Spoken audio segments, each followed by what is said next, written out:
জাতীয় নাগরিক পার্টিতে ছেলে পদ পাওয়ায় বাবার আনন্দ মিছিল।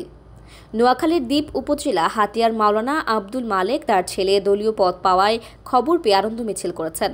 তার ছেলে আব্দুল হান্নান মাসুদ নতুন রাজনৈতিক দল জাতীয় নাগরিক পার্টি এনসিপির সিনিয়র যুগ্ম মুখ্য সমন্বয়ক হয়েছেন।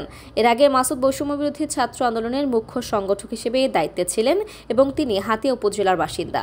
শুক্রবার 28 ফেব্রুয়ারি সন্ধ্যার দিকে একটি আনন্দ মিছিল উপজেলার AM উচ্চ বিদ্যালয় থেকে শুরু হয়ে প্রধান সড়ক প্রদক্ষিণ করে ওসখালী মোড়ে গিয়ে শেষ হয়। পরে সেখানে সংক্ষিপ্ত সমাবেশ অনুষ্ঠিত হয়। সমাবেশে ছেলের জন্য দোয়া চেয়ে আব্দুল হান্নান মাসুদের বাবা মাওলানা আব্দুল মালেক বলেন, আমার ছেলের হাতিয়ার উন্নয়নে যে স্বপ্ন দেখেন তা যেন আল্লাহ তাকে সেই সুযোগ করে দেন। ওই সময় তিনি ছেলের জন্য আগামী নির্বাচনে ভোট প্রার্থনা করেন।